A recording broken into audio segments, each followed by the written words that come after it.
is that even in the heyday of open immigration, Ellis Island, that's what everybody likes to go back to, there's a staircase at Ellis Island. If you couldn't walk up the staircase, demonstrating that you had physical capacity to walk up a staircase, they would put you on a boat and send you back to the country that you came from.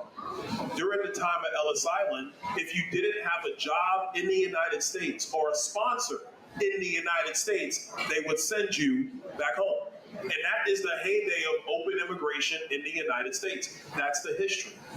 We believe in a legal immigration process. That if you want to come to America, there is a legal process in order for you to come here. Because the truth is, there's only but so many people we can assimilate into the country at any given time. It's like a house party. You throw a party at your house, you have a certain amount of people in your mind are coming.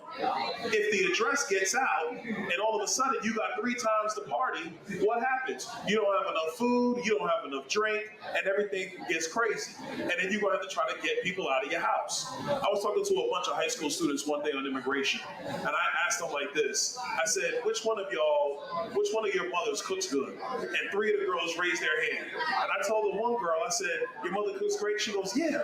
I go, can I come over for dinner? She goes, yeah, you can come over for dinner. I said, if it's really good, can I come back tomorrow? She goes, yeah, you can come back tomorrow. I said, if it's good both nights, can I just stay? She goes, oh, wait, but hold up. Well, I was like, well, why are you saying hold up? She goes, because that's our house. You can't just come and stay. And I said to her, well, if that's the rules for your house, how come that's not the rules for a country? Why not? We believe in an ordered process. Listen, it's hard to get into America, man. It's hard. But we the best thing going today. It should be hard to get into America. Let's be perfectly honest about it. And they're going to clip that one too. But I don't care, because we're going to talk facts. Secondarily, if you have massively open borders with no security control, then you're letting anybody come into your country. How is a country safe if you do that? Would you open up your doors of your house to anybody that wanted to come in? Nobody does that in their own house. Nobody.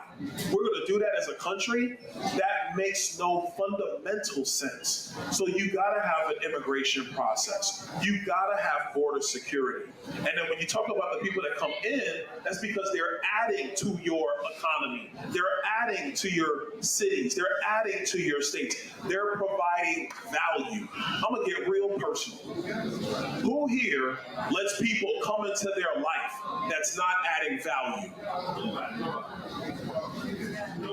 I'll wait. I'm going to wait on that one. Maybe the Biden-Harris campaign got an answer on that. Because I promise you this, they're not letting anybody into their life unless they're adding value. As a country, immigration is something that we cherish. It's got to be legal. It's got to be orderly. It cannot be out of control. Joe Biden has allowed it to be out of control. That is hurting every American. And what it's really doing is driving down wages for Americans here who are trying to find a way to build themselves up. And if you let low-skilled labor in unchecked, wages are going to be driven down. The Democrat Party 30 years ago was against illegal immigration. 30 years ago, they were opposed to it. Go check the tapes. Barack Obama was opposed to it. Check the tapes. Google it. He was opposed to it. Why do they support it now? Because elements of their base say that's what they want. And as opposed to doing what's right for America, they're doing what elements of their base, their political base, their fundraising base wants to do. That's not right for the American people. He brings up Ellis Island. It's really important to hear this, because the base of the Statue of Liberty says, give me your tired, your poor, your huddled masses yearning to breathe free. The wretched refuse of your teeming shores, send these, the homeless, tempest tossed to me. I lift my lamp beyond the golden door. That's what this country was founded upon. We understand that. We have compassion for that. The reason why I fought in combat, though, was to keep terrorists and animals from entering our country illegally and hurting you and killing you. In northern Houston, where I am from, there's a 12-year-old girl that was strangled, raped, and she's dead. Do you know why? 2 animals entered our country illegally and killed her. This just happened last week. Her funeral is today. this is an issue of national security. I don't want to hear about I'm xenophobic, racist, this, that, and the third. No. No, Kimimbatumbo, no. No country in the entire world behaves that way. None. So stop it. 11 million people entering our country illegally? No, that's not how that works. Enough fentanyl pouring to our country to kill every American 6 times? No, that's not how that works. And you should be worried about your sons and your daughters. That's what we're talking about. Not about xenophobia. This is about people in this world are not going to send their best and brightest to you. I can guarantee you, unless we incentivize them to do so. And we do want them here. I know what the basis of the Statue of Liberty says. I understand that intimately. The issue is this. We have gotten to the point to where this is the point of no return. It's out of control. And I don't think this is a partisan issue. These and ours can understand 11 million people that we know of, not counting gotaways, entering our country at our southern border is acceptable to you? Is it? No. That is one of the most ridiculous things that I can ever fathom. The number one role, the number one duty of the federal government is to keep our citizens safe. That is the quintessential definition of a derelict of duty, given what's happening at our southern border. Hey, real quick, I'm gonna add to that. Because Wesley just talked about education, right? Last point, I'm gonna turn it back to Sage. At the beginning of Joe Biden's crazy immigration policy that was just letting anybody in regardless, do you know what the drug cartels were doing? Because if you don't know, the drug cartels are the ones who have operational control over the southern border. The drug cartels are controlling who comes into the country and who does not. At the beginning of the Biden administration, they were sending unaccompanied children across the southern border in groups of 10, 20, 30, 40, 50. Those kids who were being used by the Democrats and by the drug cartels, those kids are now in the United States. Those kids have little educational, have lower educational abilities right now than kids in America. They've never either had education in the country they came from or very little education in the country that they came from. They have put those children in the schools in every major inner city in America. The Democrats also locked black kids, Hispanic kids, poor white kids out of schools for 2 years because of COVID-19. So our own kids are already behind. So when you have our kids who are behind, and then you have an illegal alien child coming into the school system, and that kid is way behind our kids who are already behind, who's going to get the resources? Who gets the resources in those schools? Are young black kids in Atlanta getting their resources? Or Chicago? Or New York? Or Philadelphia? No. It's going to that illegal immigrant child because the public education system is saying, well, we got to bring everybody up together.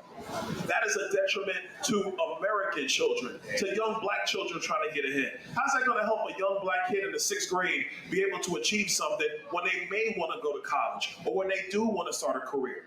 Because education, like anything else, it builds on itself. It's a layered system. You're building up a structure of a building like you build up the educational and academic structure of a child. You cannot have rampant illegal immigration like this. It's destructive of jobs. It's destructive of the educational system that we all value and want to see for our kids, and it's destructive of our national security. The billions, and it's billions of dollars that are being spent on illegal immigrants. Those billions, cut it in half. Those billions could help the education system here in Atlanta. It could help the veterans that are homeless on the street to many, many, many levels. Hold on, because I heard it. I'm gonna go to this one. Go ahead. I didn't hear it. What's the plan to fix it? There we go. The plan is fixed it. A couple things. House Republicans, we passed HR 2 422 days ago or something crazy like that. Yes. Chuck Schumer in the Senate didn't even want to have a debate in the Senate about that bill. Didn't even want to touch it. Don't want to have a conversation about it. Don't want to debate it. You gotta actually, if you have flooding in your house, the number one thing you do is you turn the water off so you can go fix your pipes. HR 2 would turn the spigot off For a year ago. of illegal immigration coming in so you can fix the problem. Now let's get to the other solutions. Solution point number 1, you're gonna have to send people home. When you are overloaded with water in your house, do you just let the water stay and hope it dries up? No, you bail that thing out as quickly as you can. My district just got hit with Hurricane Ian. When that water came in, people were doing everything they could to get that water out so they could begin to do the repairs. When you have more than 10 million people illegally in our country, you have to send them home. Our cities are overrun. They cannot handle them. So yes, you're gonna have to have deportations, and it's gonna have to be robust. You do that. Then the third thing you do is you make sure that your border is secure. Because once your border is secure, then you can work on the channels of immigration into your country. See, the Democrats are running around lying, saying the only way to fix this is comprehensive immigration reform. That ain't true. Because if you do your comprehensive bill, but you don't secure your border, you know what you're gonna get? You're gonna get more illegal immigration and then more legal immigration, and your cities are gonna be more overrun. Yes. And by the way, every human body in this country, everyone, at the end of the day, we either are putting money into the system through our sweat, through our effort, through our ingenuity, etc., or there is money that we're getting from the system because you haven't gotten the economic ability to exchange your labor for dollars, for value. So that's the answer, bro. That's not an answer, that's a narrative. No. So here we go. That's okay. Hey, no. Let them talk. Answer number 1, secure the border. Answer number 2, you have to deport people and send them home. How do you deport people? How does that Okay, begin? so under ICE, there's a program called 287G. With ICE, immigration enforcement, when you have people who are in the country criminally, you have to begin the deportation proceedings immediately. Number 2, people who are here on Joe Biden's asylum, you're gonna have to send them back to the home country, and they have to wait in their home country for their asylum hearing to come. 95% of the people here on asylum under Joe Biden will never go to the court date. They're just in the country, they won't respond to the court date, and they'll just be in the country. You gotta send them back so that when the court date comes, they're prepared. That's how you do it. By spending more money. You're gonna spend more money, you're gonna spend far more money Can't have them here. if they stay here. That's the truth. We're already spending that money. You're gonna spend more money. What I'm saying is, Sir,